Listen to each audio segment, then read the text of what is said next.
Wonderful. Thank you very much, Sarah. I mean, it feels like that's all the introduction that Husna really needs now. I hope you're all settled in. I've done my baking, got my cookies here, so I hope you've also got your cookies. And pass it on, Husna. Hey, hello everyone. Thank you for those wonderful introductions, and it's wonderful to know that all three of you have actually been out to Calcutta, and so you know what I'm talking about. And Kate has a more perfect backdrop than I do, because she's actually sitting in front of the penthouse infinity pool looking out over Victoria Memorial. So I think she's transporting herself to where I should be today. So I'm going to take the liberty of starting with a little bit of an introduction to India that leads on to the centrality of Bengal as a really important region of the country that has somehow been forgotten. People think of Rajasthan and Kerala and Delhi and Mumbai, but Calcutta somehow seems to have been put in the background. But I've discovered it over the last 22 years. I grew up in England. I had no sort of connection with the east of India or of Bengal, but I when I was on my gap year trip backpacking around the world, I fell in love with a tea planter and ended up moving to Calcutta and living on a tea plantation. And so my very academic background from England, where I read natural sciences, was sort of put to waste, but I was living on a tea plantation. We stumbled into tourism with our first boutique hotel. And then when people started asking me to show them Calcutta, I had to discover history, which is a subject that I thought was rather boring in university. I used to laugh at people that read history. But when I started... Sorry, Husna, I think we've lost you there. Okay, is that better? Am I back? Yeah. Okay, so as I was walking around the streets of Calcutta and my guests from Glenburn started asking me to show them the city, I fell in love with it myself. And then I started exploring it deeper and deeper. And as Matt mentioned, the layers and the layers that you keep peeling off to sort of discover the history, the food, the culture, and everything. So when I first put together this sort of short history of Bengal as a presentation, I realized to explain Bengal, you had to step back a little bit and back a little bit. And before I knew it, I was at the beginning of the history of India. So I'm going to start by rushing through that presentation on the history of India, and then leading into Bengal and ending up with a bit of our hotels. So I'll just share my screen right now and take you into, can you all see it? Yes? Okay, great. So the story of Bengal. So I'm going to start with a map of India. Hang on. Ooh. Yeah, there we go. So just to familiarize yourself with the region of India that we're talking about. So currently Bengal has been sort of reduced to just this little strip of a state called West Bengal, but originally it also included where my arrow is showing you what's now Bangladesh, and Orissa and Bihar. So this entire region was known as Bengal. Now, many of you will be familiar with Delhi and the Taj Mahal and perhaps Kerala and Hyderabad and Mumbai. So this is the region that I'll end up talking about. And Darjeeling is right up there on the edge of Sikkim. So I'll come back to this map again, but we'll start many, many years ago with the first civilizations across the world. And India kind of came up as a vast subcontinent. And the first civilization that was discovered there was the Indus River civilization. And India since then has been a region of historic trade routes, vast empires, commercial and cultural wealth. It's a region where 4 religions originated: Hinduism, Buddhism, Jainism, and Sikhism. And Judaism, Zoroastrianism, Christianity, and Islam also arrived in the first millennium. And it's today a pluralistic, multilingual, and multi-ethnic society, where in 2004, you actually had a Catholic lady of Italian origin as giving way to a prime minister who is a Sikh gentleman who swore an oath to a Muslim president ruling over a Hindu majority nation. So if that doesn't sum up India in one word, nothing will. But going back to this region of the Indus Valley civilization, it was centered around an ancient river called the Saraswati River. And people couldn't really figure out why these 3 settlements were in this area until satellite imaging came to show us that there was a lost river called the Saraswati, which wasn't actually visible today, but they found it through the satellite imaging, and that made sense because this is where these sort of regions were. And it was a very advanced sort of civilization with geometrical roads and great baths, and there were no forts or walls. It was obviously a peaceful trading community. And look at this picture of this lady in the front sort of right-hand corner. She's relaxed, she's got her hand on her hip, she's, so she was obviously, it was obviously a happy and a safe and a peaceful time. And for some reason, the civilization perished, possibly because the river dried up. And then you had the sort of influx of the Aryans that came from Central Asia. And there are many sort of similarities between the ancient religious and historic and language roots between sort of the regions in that Central Persian and Central Asian area that relate to Indian culture as well. So it's possible that they all came from there. It's a period of the two great epics that you might have heard of, the Ramayana and the Mahabharata. And these Aryan clans sort of came in as warriors and sort of took charge of this northern part of India. And again, this is Bengal. So you can see how there was quite a lot of focus around this part. And Pataliputra, which is now the city of Patna, was very prominent, and it rose to importance even later on. And so the Hindu priests dominated society, but there was the time of Vedanta and the Vedas and these sort of oral hymns and traditions that were passed on through generations. And even myself growing up in England, was taught, for example, the Gayatri Mantra, which is the ode to the sun god. And it was something that, even though my family wasn't very religious in this sort of Hindu religious sort of way, but this philosophy and the scriptures sort of came down in a very natural and sort of interesting way. So this is how the traditions have been passed on from those early days. But also Buddhism and Jainism were two religions that sort of rejected the growing wealthiness of the Hindu priests. And it was a more of an ascetic, sort of common man, simplified sort of religion. But everything was allowed to coexist, and it slowly spread to other parts of the world. Then Alexander came and tried to get into India, but he only reached as far as the Punjab. His army was very tired by then, and they decided to head back. Poor Alexander died on the way back to Greece, but a lot of his army stayed on. And even today, if you go to the northern Pakistan region, you'll see these fair-skinned, blue-eyed sort of tribes and people that have Greek origins. So it became a melting pot of these cultures, and even future forms of government were based on these Greek sort of governments setups. And even, so for example, the caste system, they say was related to the division of labor in the Greek system, and it sort of went on to India. But the first big dynasty that took charge of the subcontinent was the Mauryan dynasty. And Chandragupta Maurya, this dashing young prince down here, was the first person who had a sort of a young courtier who wrote the first book on statecraft, and his name was Kautilya. And he actually came up with the first saying, with the famous saying that says, "Your enemy's enemy should be your friend." So he was very sort of clever in his management of the whole empire, and that's why it was unified. And the rumor is that he married a Greek princess. So his grandson Ashoka probably had Greek blood, and he was the great king that eventually ended up spreading Buddhism around the whole of India and Southeast Asia, because he was a warrior king who fought a lot of battles. But during the Battle of Kalinga in Orissa, again in eastern India, he was so horrified with all the bloodshed and all the killings that he'd done that he decided to give it all up and adopt the peaceful religion of Buddhism. So that's when Buddhism and all the schools of Buddhism in the East and in Bihar and Bengal really became famous. And it was his pillar that was adopted as the national emblem of India later on. Then you had a breakup into different sort of empires, but throughout this period, there were very strong international trading ties between the West and this part of the world.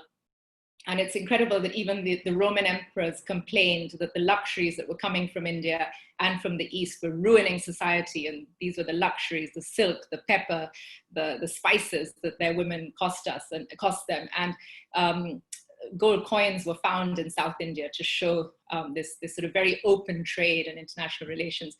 And I talk about this because a couple of centuries later, things became very introspective in India, and Hinduism became so orthodox that if you crossed the sea to sail off to the West or to England, you were considered as a person who would cross the black water, the Kala Pani, and lose your caste. So it was really a complete turnaround later on in Bengal. And I'll talk about how that led to social reform and modern India after that. But going back to this period, you can see how strong the international trading relationships were.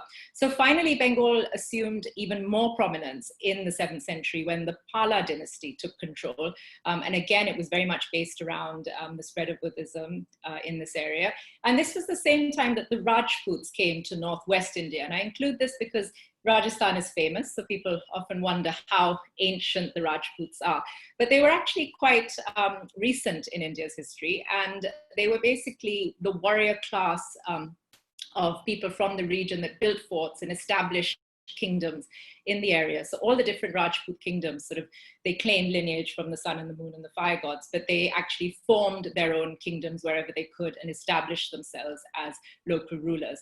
And these were the people that control that part of India right up to independence. Then you had invaders that came in from Central Asia, from Turkey, from Arabia, and they settled in North India and in South India. So there were 2 Islamic sultanates.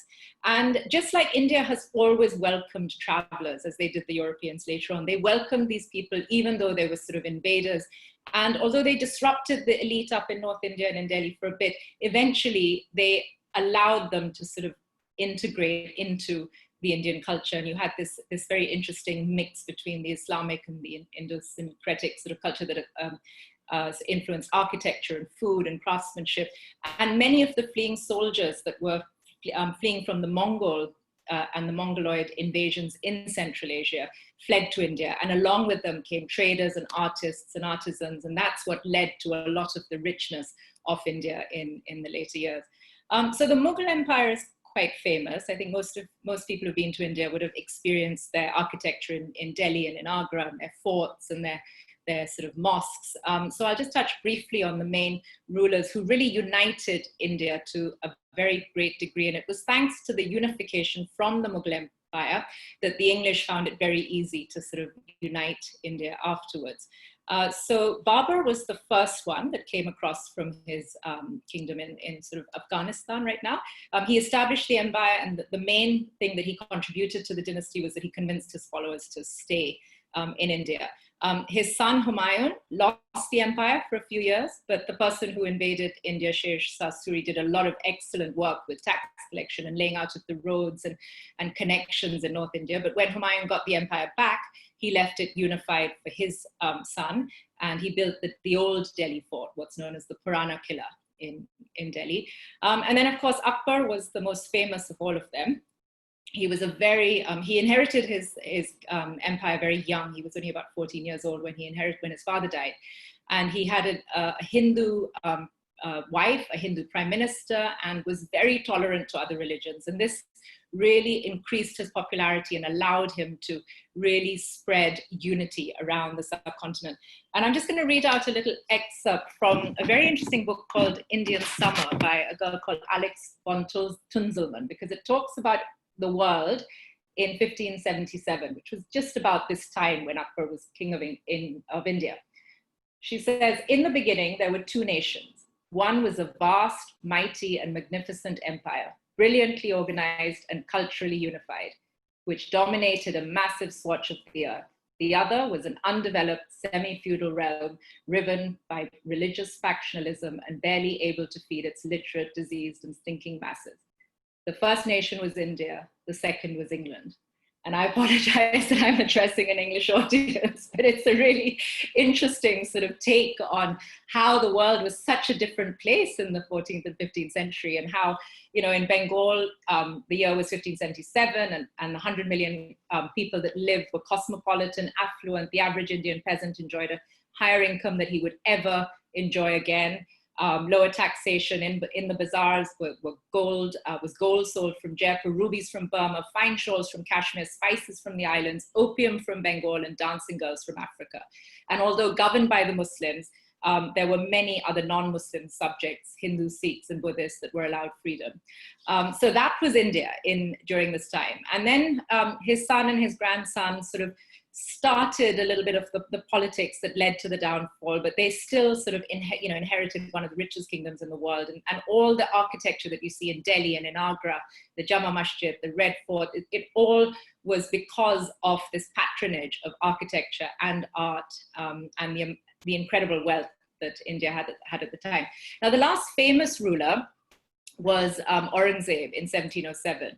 And by now, the Europeans had started coming into India at about Akbar's time. And Akbar actually allowed the Europeans to come into his court. And it's interesting how the French and the Portuguese and some of the other Europeans didn't sort of gel as well with the Indians as the English did. And an interesting sort of thought on this I read through another colleague of mine who runs tours to India, and she claims that she feels that the Dutch and the Portuguese didn't have the similar sort of similarities that the Indians had with the English in terms of three things that she highlighted.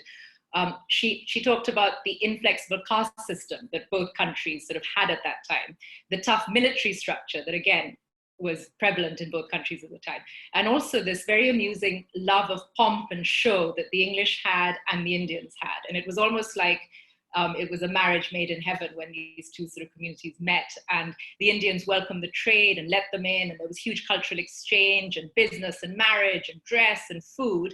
But then unfortunately, the East India Company became a bit of a monster, and they started their own army, they started minting their own coins, and then took law into their own hands until the British government sort of came into it. But it's interesting how, you know, they did come together at that time. But over the next couple of 100 years, the other Mughal emperors continued to sort of treat them with a pinch of salt. They didn't take them very seriously. And Aurangzeb was the most orthodox and the most religious of all the Mughal rulers. And at his stage in his rule over India, 29% of the world's population came from here, but 24% of the world's GDP came from India. But because his empire had stretched to the top and the bottom of India, and he was losing control over it, and he alienated the other religious minorities, the decline of the empire sort of started. And this was when the English were able to come in and really step into Bengal and create an independent sort of region over there that became very successful. So these were the later Mughals that really weren't very successful. Even though they ruled out of Delhi, there was a growing autonomy in other parts of the country. So this was Bengal in the 18th century. And the Nawab of Bengal was someone called Murshid Quli Khan, and he shifted his capital from Dhaka in current Bangladesh up to a place called Murshidabad. And he became the de facto king of Bengal. And similarly in Lucknow, you had the king of Lucknow becoming more and more powerful and less sort of answerable to Delhi. And a similar thing happened in Mysore with Tipu Sultan and his father, and in Hyderabad as well. So these were places that were becoming more and more independent of Delhi after the death of Aurangzeb. So this is sort of Bengal as I start my story when people come to Calcutta. Murshidabad was the capital. And if you look at this little excerpt off the river Hooghly, you'll see all these settlements, which were all set up by Europeans. So you had the Dutch in Chinsura, the French in Chandranagore, the Danish in Sirampur, and the English set up Calcutta. So Calcutta was really a city that was built for the English by the English. There was nothing there before that. And you know, as I said, the Portuguese, the Dutch, the Danish, the French, the English, they were all trading, but alongside them were also Armenians, Jews, the Chinese, and they were all very, very prosperous in their trading activities. Many of them were spread out around other parts of India, but Calcutta slowly became the sort of trading hub, the most easily accessible. And also because it was so rich in so many other sort of exports like saltpeter and silk and muslin, it was the place that people sort of gravitated towards. So Job Charnock was the person credited to having founded Calcutta. But he had lived in India for 15, 20 years before this. He was very Indian in his mannerisms. So even his tomb in St. John's Church is very sort of Indian and Oriental in its sort of structure. He rescued a wife off a funeral pyre. And for many years, he sacrificed a cockerel on her grave every year. So he didn't survive very long. He died after, I think, a year and a half. But he was the person who decided to settle in Calcutta and make that the central point for the East India Company. And over the years, you had this sort of symbiotic relationship growing between the local Bengali community and the English. So you had these young East India Company men coming from England on these ships and arriving. And just like in China, you had the compradors that sort of hooked up relationships with them and helped them set up their businesses, helped them set up their money lending, even offered them sleeping dictionaries at night so that they could sort of learn the language. And then eventually the women started coming out. So you had the fishing fleet out of Liverpool, where they would send the women off to India to fish for a rich husband, because once they got out to India, they'd have a house, they'd have wet nurses, they'd have a rickshaw like down here, they'd have, a really grand life of, all sorts of things. So the English became more and more Nabob-like, and the Indians became more and more anglicized in the way they dressed, in the way they spoke, and it was a really interesting time. And a lot of money was made. So there was money made in trade, in business, in rent, and a lot of it went to the company, but a lot of it was private trade that was happening on the side. And this was the first fort, Fort William, named after William of Orange, who was King of England at that time.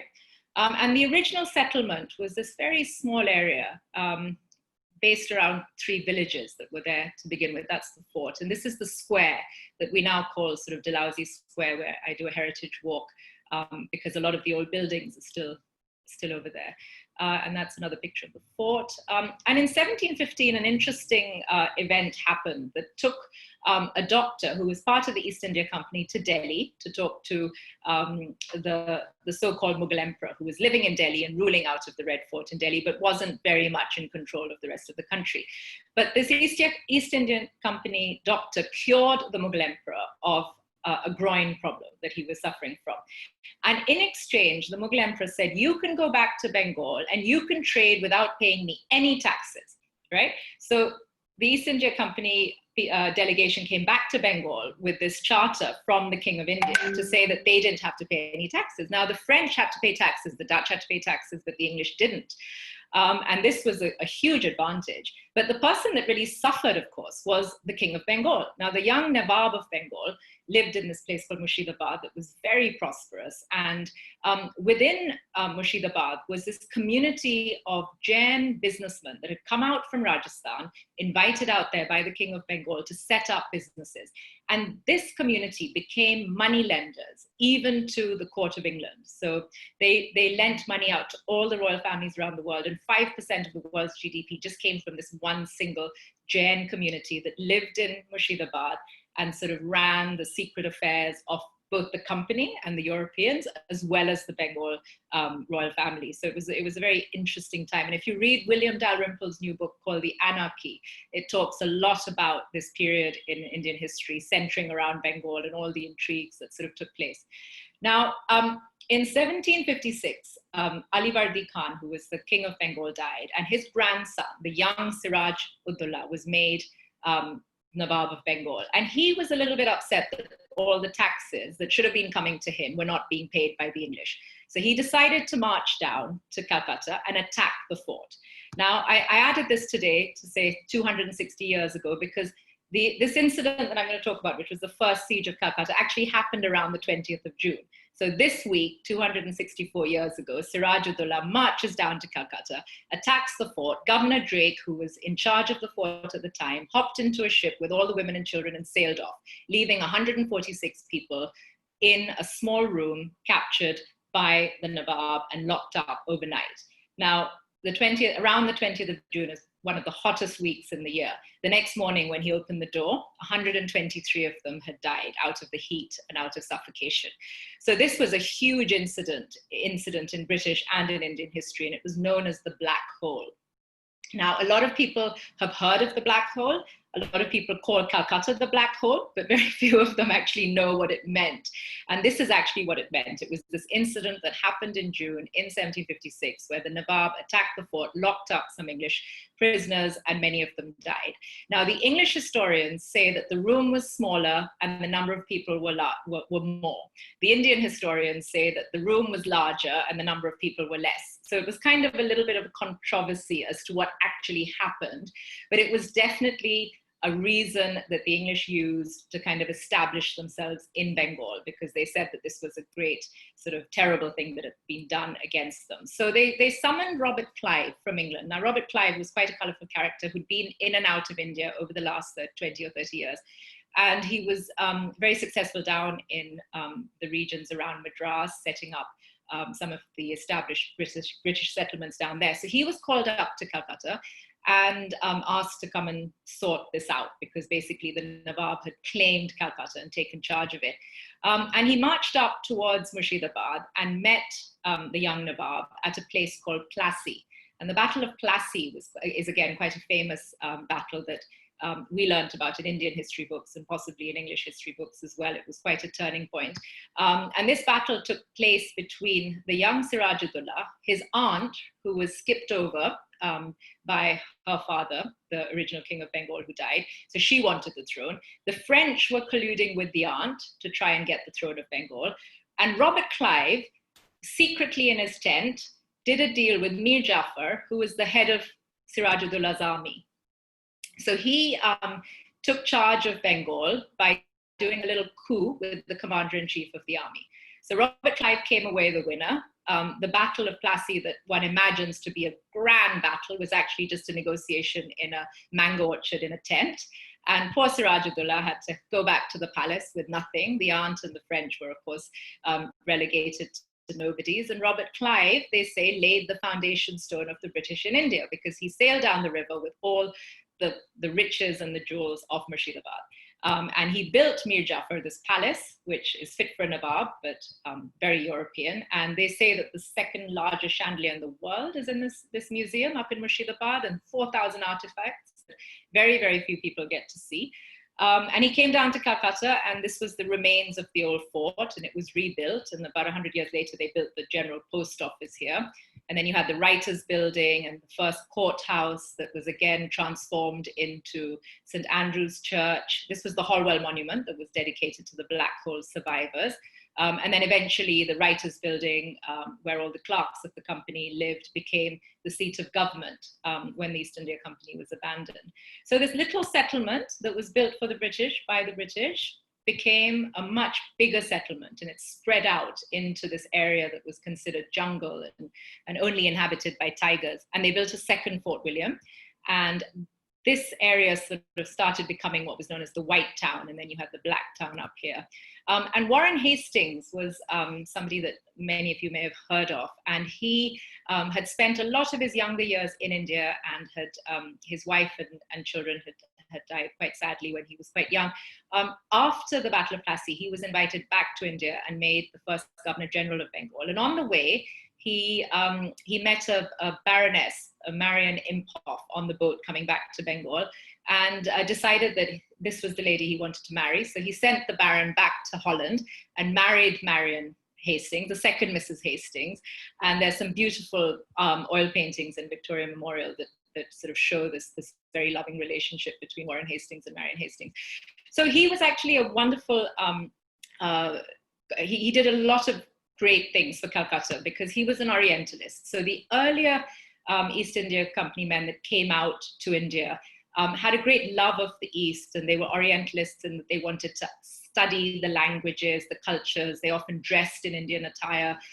They spoke the languages with a great degree of competency, and they founded amazing organizations like the Asiatic Society and universities that promoted this. And he laid the foundations of Calcutta and respected Hindu scholars and things like that. But there were also some controversies because the India Council that was formed in 1772, that was sent out to India to sort of to control some of the not so great practices of the East India Company in terms of the corruption and the neglect of the Indian population. There was a council that was sent out that had amongst them people like Sir Elijah Impey, who was the first sort of Chief Justice of Calcutta, Philip Francis, Robert Barwell, and all these people sort of came out to sort of take charge of Calcutta.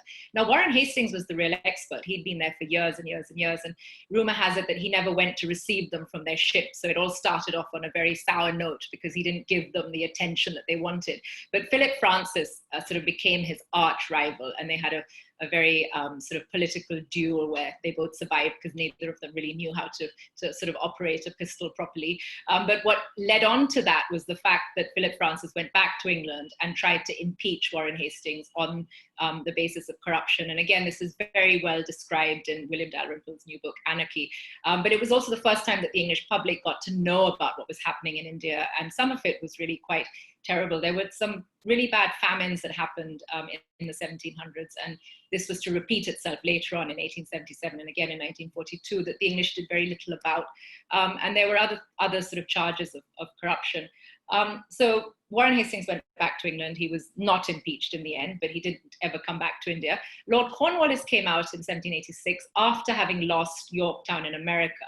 And he was very crucial in India because he settled the land issues, the permanent settlement with all the farmers in the countryside. And he actually ended up getting rid of the older sort of landowners that were more sort of Muslim heritage, and created this sort of landed gentry in Bengal based on these Bengal businessmen that actually made all the money in Calcutta and built the palaces in the northern part of the city. And this was a class of Bengali sort of businessmen that was very loyal to the British. And this was very important for the British in terms of settling land revenue and taxation and things like this. And it was interesting because he lost in Yorktown in America and believed that the failure to win America at that time was because the settlers in America itself, not the native Indians, but the British settlers were the ones that rose and asked for independence. He was very conscious that in India, the Anglo-Indian community, that were actually the Indians who married the Englishmen, were not allowed to hold high positions and become high officials, which was very interesting because he did that because of his experience in America, and it created a lot of issues for the Anglo-Indians in later years. So they were never ever given importance because he insisted that it was only an Englishman of pure blood that was allowed to sort of take certain positions in the company. Then at the turn of the century, we had Lord Wellesley arriving, and he decided to build a palace because he said he didn't want to live in a counting house. Remember, they were traders, the East India Company people. And he sort of developed this beautiful palace that was built on the lines of Kedleston Hall in Derbyshire that belonged to the Curzon family. And before you knew it, you had this grand city sort of developing around what, could be compared to maybe Hyde Park and, Chowrangi, which could have been Park Lane. And then you had the old city, which was Dalhousie Square, that also had all the commercial buildings over here. And then you had all the palaces up here in North Calcutta, which was known as the Black Town.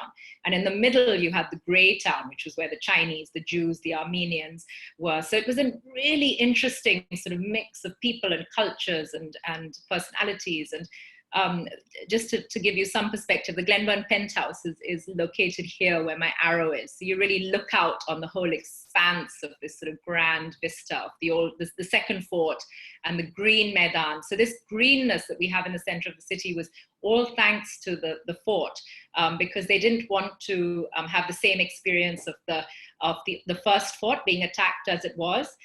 So they left this huge area so that the enemy would never surprise them again. And that's why but the fort was never ever used. It was sort of the only fort in the history of the world that had this great defense system, but never was a gun fired from it. But what we've inherited is this wonderful great park in the center of the city that is free for cricket and yoga in the morning and goats to graze on and things like that. Wellesley went down to Mysore and defeated Tipu Sultan. And at the same time in Calcutta, you were having this incredible rise of education and social reform. So remember I told you about the black water that you couldn't cross if you were a good Hindu because you would lose your caste. So Raja Ram Mohan Roy decided in the early 19th century to cross the water, lose his caste, and show people that Hinduism needed to be reformed. And, we couldn't be living in the hands of these priests that kept forcing us to do these orthodox rituals. So he ended up heading off to England for an audience with the Queen. He died in Bristol, and his statue is actually outside Bristol Cathedral, which is really interesting. So if you see an Indian gentleman just outside the cathedral, that's Raja Ram Mohan Roy. And Vidyasagar, who the second bridge is named after, was the person responsible for allowing widows to remarry in Indian society. He abolished the idea of sati, where the women jump into the funeral pyre.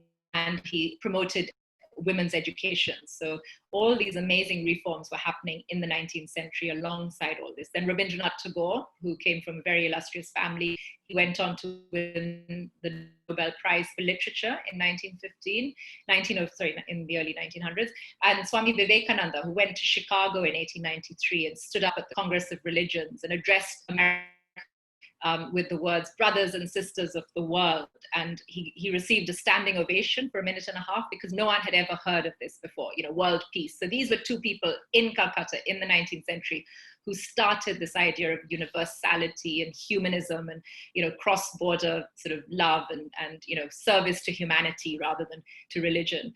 And then in the middle of the 19th century, you had a bit of a glitch for the East India Company because a rumor spread amongst the very large and growing army of Indian soldiers that reported to English officers that they had brought in a new form of rifle that had bullets, cartridges that had to be sort of stripped open using their mouths, but they were coated in pig fat and cow fat. Now, this was a rumor. We're not sure if it was actually true, but obviously it created terrible sort of panic amongst the Muslim and the Hindu soldiers in the army.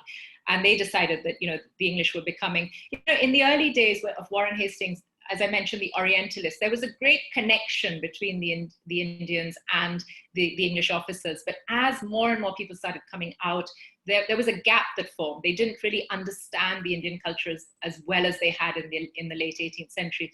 And that's when the problems occurred. And that's when the miscommunications occurred. There was a time when an officer knew that if he fought during the day with his soldiers, in the evening, if his shadow covered the cooking pot of a Hindu soldier, the Hindu soldier would throw his food away. So there was a sensitivity that allowed them to sort of step back and respect the religions. But that was slowly sort of disappearing. So these misunderstandings took place, and the first War of Independence took place in 1857. And after that, Queen Victoria, who was Empress of India, decided that she would do away with the East India Company and take on India as her own empire. So that's what happened next. In 1877, she proclaimed that there would be unity and equity and liberty, and everybody would be equal in front of the law, whether you were Indian or whether you were English. But what happened around 1877 was Disraeli was prime minister, and there was a terrible famine that took place between 1874 and 1877. And again, about 5.5 million people in India died. But the same year, Disraeli decided to have a grand darbar and send the Prince of Wales out to have a grand party with, the ruling princes in India. So it was kind of like a contradiction in terms, and the moral fiber of the English sort of dropped a little bit at that time. And that's when the seeds of the freedom struggle sort of started. And this picture on the right is Mahatma Gandhi. The picture on the left is also Mahatma Gandhi. This is what he looked like when he was a young, handsome lawyer in South Africa, when he started fighting for equality. This is a statue out in Dalhousie Square that we show our guests when we do this walk. And it's really interesting because these are 3 young Bengali boys fighting for independence, but look at how they're dressed in suits and ties. So this influence of the English, the fact that they were English in dress, in thought, in language, but yet they wanted to fight for their own identity and their own sort of culture and their own. It was this sort of very interesting combination of values and almost spirituality from the East and scientific thought from the West. It was this sort of combination. So anyways, Lord Curzon came and announced at the Darbar of 1911 that he would shift the capital to Delhi. And this happened because there was this growing awareness in Bengal of their rights, and the freedom struggle was becoming stronger. And in 1905, Lord Curzon tried to split Bengal into East Bengal and West Bengal to try and divide and rule the Muslims and the Hindus, but that backfired completely. And in 1911, they had to announce the reunification of Bengal, but they announced the shift of the capital. So it was a very interesting sort of period. And it was quite devastating to people in Bengal because Bengal was sort of the center of everything in India. And to suddenly just up and leave was a great betrayal. But jumping forward to sort of the 1940s, you had the Mountbattens that came out and were given charge of separating India into Pakistan and India. And these were the 2 great protagonists, Pandit Nehru, the first Prime Minister of India, and Jinnah, who was the first Prime Minister of Pakistan. And a lot of this was quite political because had things been settled more amicably, and I'm being very simplistic about this, so forgive me on that, but had Jinnah been given a little bit more importance, perhaps he wouldn't have taken the drastic step of wanting his own country. I mean, he wasn't even a practicing Muslim. When independence happened for Pakistan on the 14th of August 1947, he actually announced to his cabinet, let's have a lunch party, and they had to tell him that your country is fasting, it's Ramadan. He had visions of coming back to Mumbai to his country house every summer. He had, a Parsi sort of wife who he was very Indian, but because he wasn't given the importance in India, and Nehru was given more importance, he felt this need to kind of go off, and he was suffering from cancer, so he died after a year and a half. So that was very, very unfortunate. So partition was terrible. It was, 12.5 million people were displaced from their homes. It was an awful, awful time. And because there were so many Muslims in the east of India, they could not shift them across to the west of India. So they created East Pakistan and West Pakistan, which was kind of a ridiculous situation in the first place. And what they didn't realize was that the Muslims in the east and the Muslims in the west were very different. In West Pakistan, they were mountain-fearing, almost Afghan type, warrior-like folk, whereas in Bengal, they were poetic, fish-eating, music-loving Bengalis. They were very, very different. The only thing they had in common was their religion. So it was quite natural that in 1971, East Pakistan actually became Bangladesh, because there was actually very little in common other than that. And then what happened in 1943 was another terrible famine. And this happened during World War II, when a lot of Indian soldiers were in Europe fighting for the war. And, again, 2 to 4 million people died during this period. And this was really when Calcutta sort of transformed itself from a city of palaces to the city of dying. And this is when Mother Teresa came to Calcutta and did the work that she's so famous for. But very few people realize that this was, this happened in the 1950s, after this period of the famine in 1943, independence in 1947, which created a lot of communal riots, and then another series of riots after that. So there were these 3 terrible events that sort of happened in the city that caused her to come and do this. For many years after that, Bengal was ruled by the Communist Party, but more recently, they've been ruled by this very interesting lady called Mamata Banerjee, and she's currently our chief minister. And then I'm just taking you back to this map, because I'm going to stop talking about the history and now take you on a more visual journey of Calcutta and Bengal today. But this is an ode that I wrote to Calcutta after having spent these last 22 years discovering her. And I want to read this out to you because it's something that I wrote earlier this year to really celebrate her. So once upon a time, 12% of the world's GDP came from this part of India. Merchants sailed across the globe to lay their hands on her riches. Her soils produced yards of silk, muslin, chintz, indigo, jute, tea, and spices. In the 18th century, the battles of Europe were fought on her river. Whoever controlled her trade controlled the rest of the world. In the 19th century, as I've described, she championed the birth of modern India through social reform, with art, culture, and literature flourishing through the Bengal Renaissance. And then she went on to lead India independence movement. Today, Bengal is still a place where all religions find a happy home, where festivals and footballs make her cities stop and remember the importance of community and family, where idle gossip is replaced by intellectual debate alongside endless cups of masala chai. And Matt and Sarah and James will remember this as we walk through the city, because in every street corner, you'll have these little intellectual huddles of people sipping cups of tea and trying to change the world. They say whatever Bengal thinks today, the rest of India thinks tomorrow. They say when you have 1 Bengali, you have a poet. When you have 2 Bengalis, you have a debating society. When you have 3 Bengalis, you have a political party. That's what happens on every street corner of the city. It's a place where newspapers and morning walks still inaugurate every day. You cannot start work before 11 o'clock because everyone is up in the morning trying to change the world.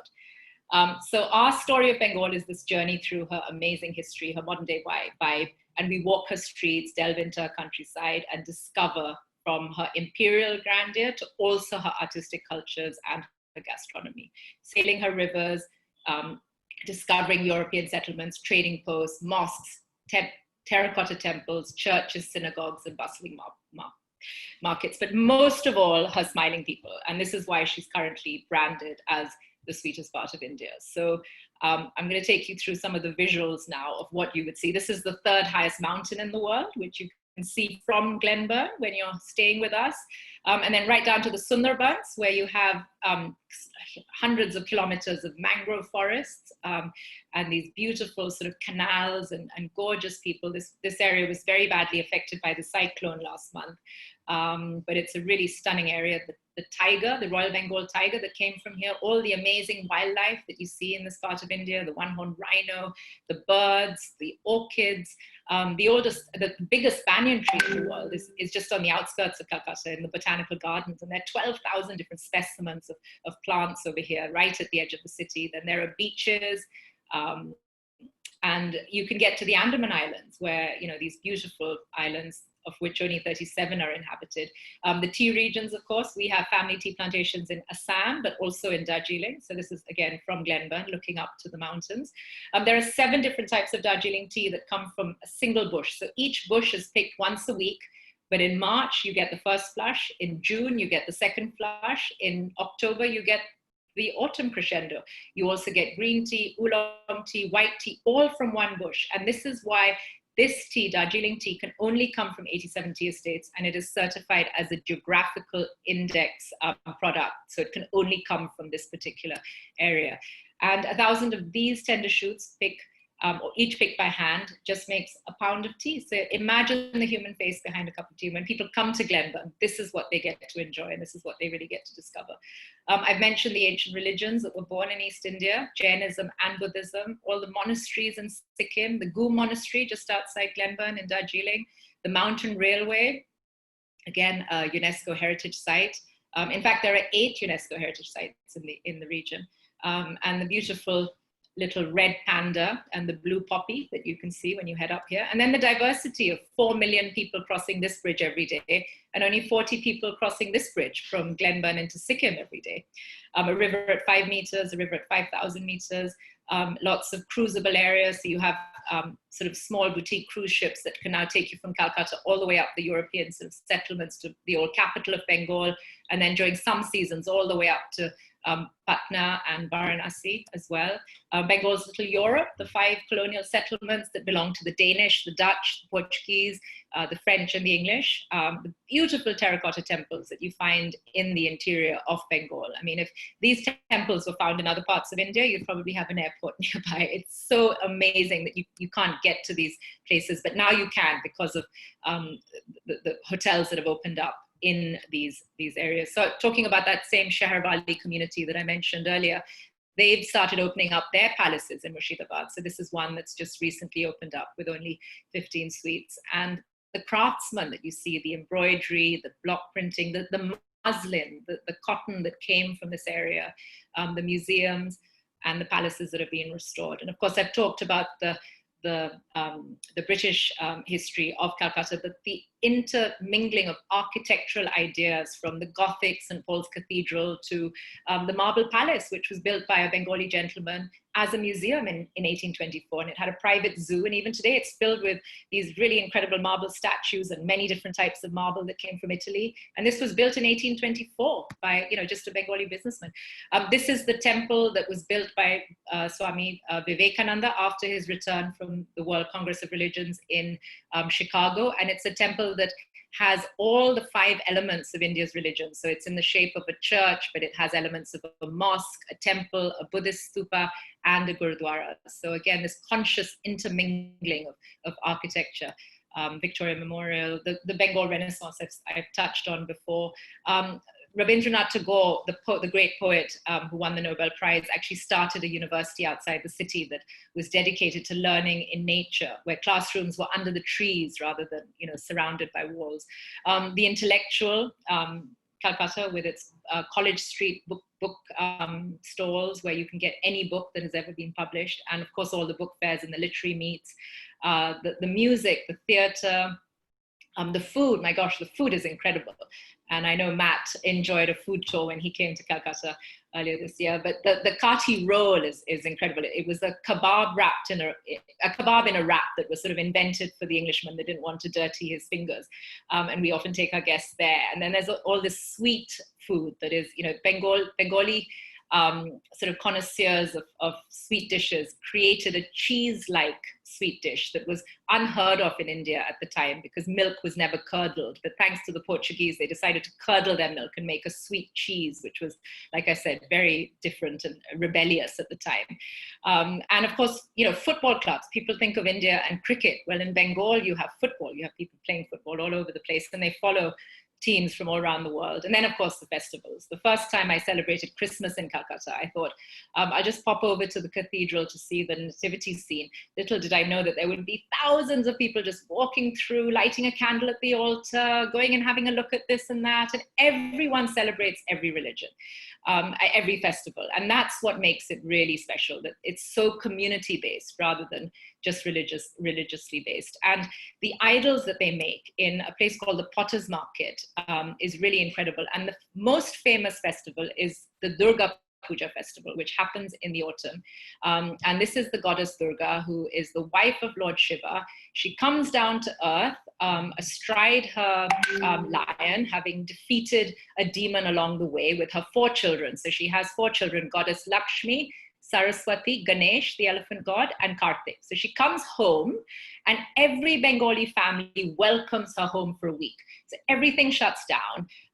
And these idols are made out of straw and river clay, and then they're beautifully decorated. And the last thing they do is paint on the eyes, because people feel that when the eyes are painted onto the goddess, she comes alive. And then after the week of the festival, she's put back into the river, and it's kind of, you know, the mud disappears back into the river again. So this is a trip that we take our guests to see. And during this week, they construct, each community constructs a temporary temple in their neighborhood. And just in central Calcutta, you have 2,000 of these, but in the rest of, I've counted up to 28,000 in some reports. And just to show you the scale of it, can you see that little man down there? Right, now that's the scale of it. That's a man. And this is made out of bamboo, cloth, plywood, and paint, and things like that. It's temporary. Now, this is Buckingham Palace. Actually, it's the puja pandal. And I promise you it is. If you look at the bamboo, and you look at that little sign over there that says Senko gold jewelry, you wouldn't have that in front of Buckingham Palace. But this is a puja pandal. Okay, now this is another one. And these towers over here, and these birds up in the sky are made out of recycled medicine boxes. Can you see? If you look in close, recycled medicine, and these are sort of construction materials. So it's actually an art festival. It's not really a religious festival. And this was the Pied Piper of Calcutta, who was depicted inside this huge pandal with an inverted landscape made out of cardboard. The idol is always in the center.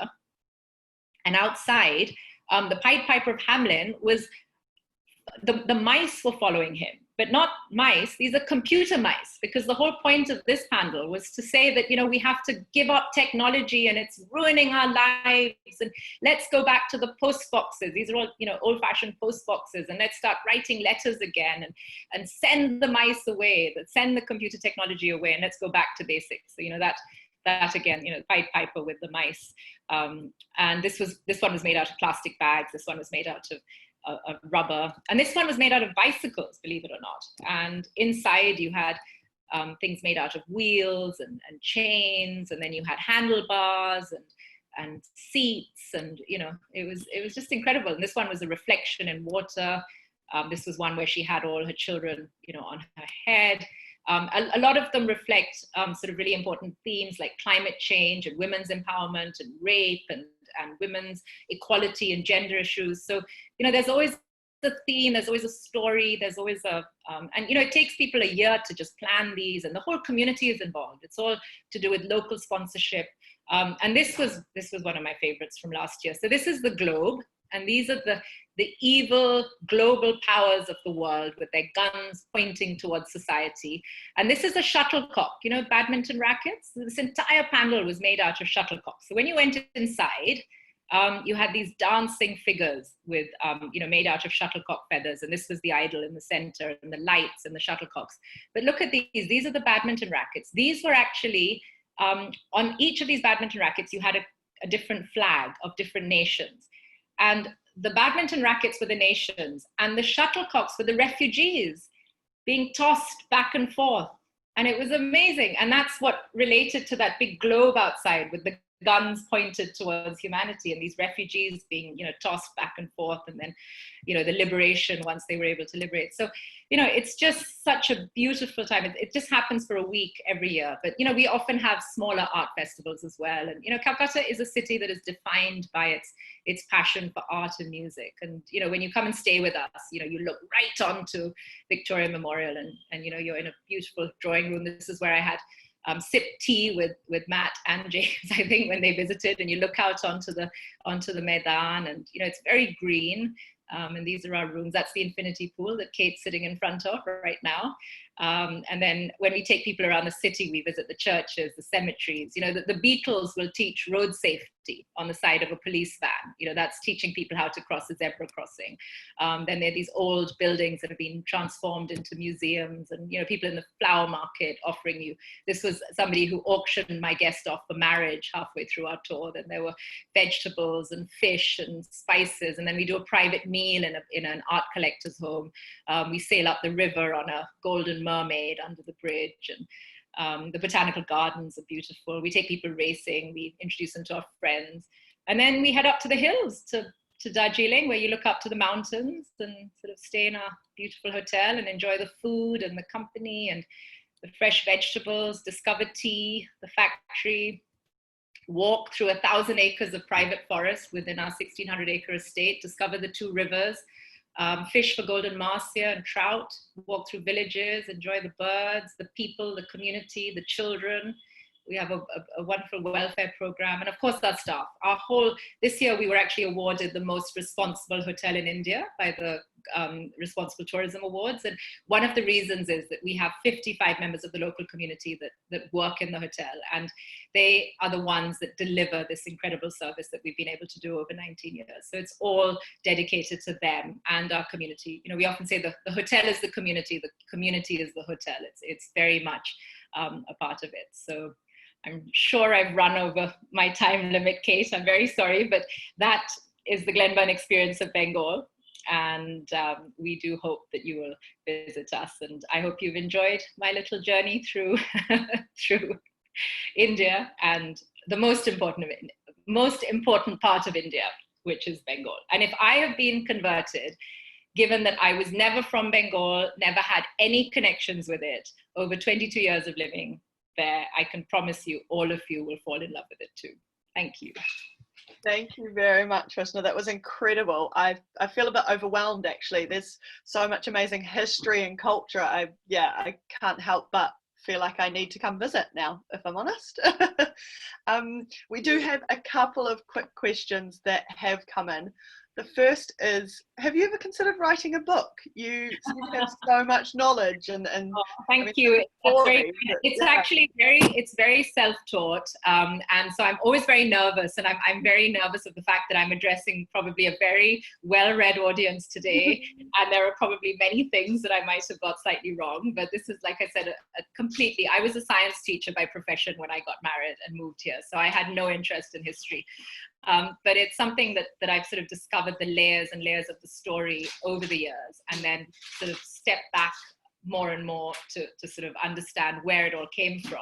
And so that ode to Bengal that I sort of read out was the closest that I've reached to writing a chapter for a book. But let's see. Thank you. Well, yeah, I'm sure a few of us here would be quite interested to read it if you did decide to, so I'll just leave that there.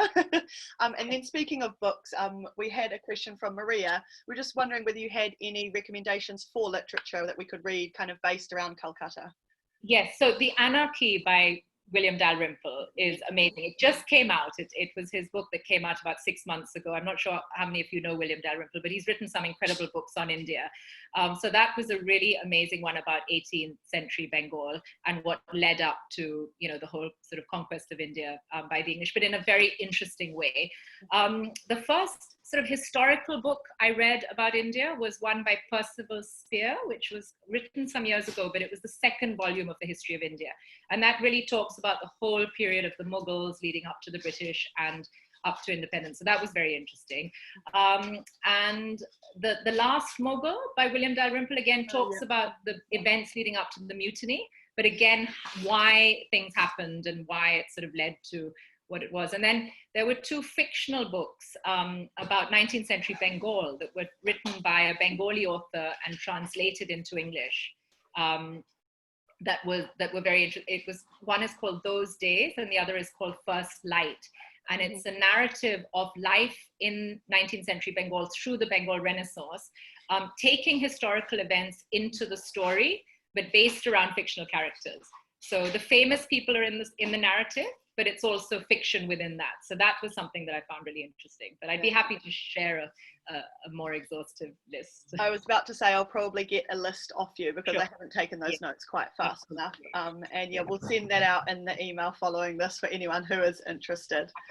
You also mentioned, you know, the incredible festivals and things. Is there a time of year that you would recommend to visit Calcutta and Bengal that you're going to experience lots of those? Is there, any time specific that? Sure. I think that weather-wise, the best time to visit Bengal would probably be any time between sort of September to March, because it gets very hot from April onwards. Yeah. The festivals happen in late September, early October, depending on the lunar calendar. So every year you would know the dates for Durga Puja and you could sort of plan a trip around that. But that's sort of late September to late October, within sort of 3 to 4 weeks. Then there's a lovely festival in January called Saraswati Puja, which is the goddess of learning. And that's a really interesting one to experience. And then Holi, the color of, the festival of color, is March. And then Diwali, which is celebrated in sort of late October, early November, which is the festival of lights in other parts of India. But Bengal, being the rebellious state that she is, celebrates Kali Puja, which is actually the goddess of sort of drinking blood and skulls around her neck. And so instead of celebrating Bengali, they celebrate Kali Puja. And that's when the Potter's Market is filled with all these incredible monsters with skeleton faces, wearing Man-U soccer t-shirts and eating human body parts. And it's such a bizarre kind of crazy sort of period. So that's that's about a week, again, sort of after the Puja.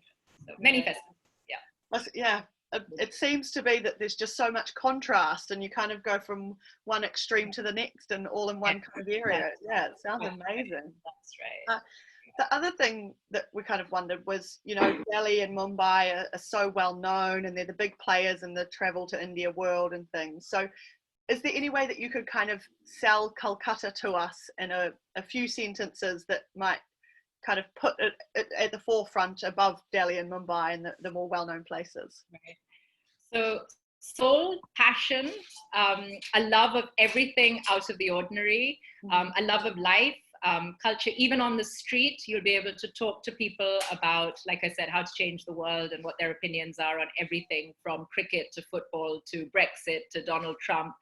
You will be stopped in the flower market and you will be told and asked what you think of these things. So, you know, that never happens in other parts of India, but it's also why work never happens in Calcutta. It's one of the most laid back cities in the country. So, you know, my husband would complain that it's a really frustrating place to work, but as a tourist, it's wonderful because everybody has time for you, and you know, it's a place where the work is the hobby and the hobby is the work, right? So a person will get through the day trying to tick away the hours, only to rush off to their debating club or their painting workshop, or you know, to watch a play, right? So that's the work, and the hobby is going into work and ticking the boxes. So you know, that's what makes Calcutta. It sounds amazing. And it's the people and the food and the history. It's really interesting. My next question was going to be kind of what drew you to Calcutta from Darjeeling, where you started your first property, but I think you've just answered it there. It's you can feel the passion for the city coming out. I married into a family from Calcutta. The fourth generation tea planters. So the estates were always out of Calcutta, but the family home and the headquarters were in Calcutta. So in fact, for the first 2 years, we were actually on a tea estate in Kerala. And that's where we sort of started thinking about tourism, because in 2000, sort of 1999, Kerala was really becoming famous as God's own country and this great tourism destination. And we sort of modeled our idea on the vineyards of Europe, where people come and visit, and you know, there's a local shop and there's an audio visual, and you sort of taste the wine and things like that. So we sort of modeled it on that principle. And then we ended up selling that estate. And that's when we bought Glenburn. And so we translated that idea to Glenburn. And then Calcutta only started because my guests from Glenburn wanted to come to Calcutta and discover it. And when I asked around, nobody knew anything. So I had to explore it for myself, you know, because none of my friends knew much about it, even though they'd lived here. So it was really sort of, you know, interesting to go out and discover it and connect with, you know, the people that really made up the fabric of the city. How wonderful. And then in the tea estates that you mentioned, who are the people picking the tea, and who are those kind of, in Sri Lanka it's often the Tamils, is there a similar kind of in Darjeeling, it's the Nepali communities. So when the British set up tea plantations in the 1840s, it was really because they were buying tea from China, and because the taste for tea in England had risen to a level where so many people in England wanted to drink tea that they weren't able to buy enough tea from China, because the Chinese only wanted silver, right? They didn't want any other trading goods. So the English were in a bit of a dilemma, because they didn't have enough silver to pay for the amount of tea that the British wanted to drink. So they started growing opium in India that they sold to the Chinese, and then the Chinese gave them silver, and then they took that silver and gave it back to the Chinese to buy the tea. So eventually the Chinese emperor put a stop to it, and you had the Opium Wars in the 1920s and 30s, the 1820s and 30s. And that's when they started coming to India, and they smuggled tea out of China up into Darjeeling and into the northern parts of India. And then they found an Indian variety of tea in Assam, right? But when they went to Assam and Darjeeling, there were no people to grow the tea or to pick the tea or to even plant it out. So in Darjeeling, they had to take people from neighboring Nepal. So the entire community there is Nepalese, and they've been there for 4 generations. And similarly in Assam, there were no labor there, so they had to bring people from Bihar and Orissa and take them up the river and settle them in Assam to pick the tea. So in both areas, you have these communities that were brought there 4 generations ago, and they are the same people. So within Glenburn, we have 1,000 workers and their families that live within the estate in 8 villages. And that is Glenburn. So it's a little sort of kingdom of its own, with a hospital, with creches, with schools, with villages. And it's wonderful. It's this amazing community that, and a guest would be one of 16 people, because we only have 8 rooms at Glenburn, interacting with a community spread across 1,600 acres.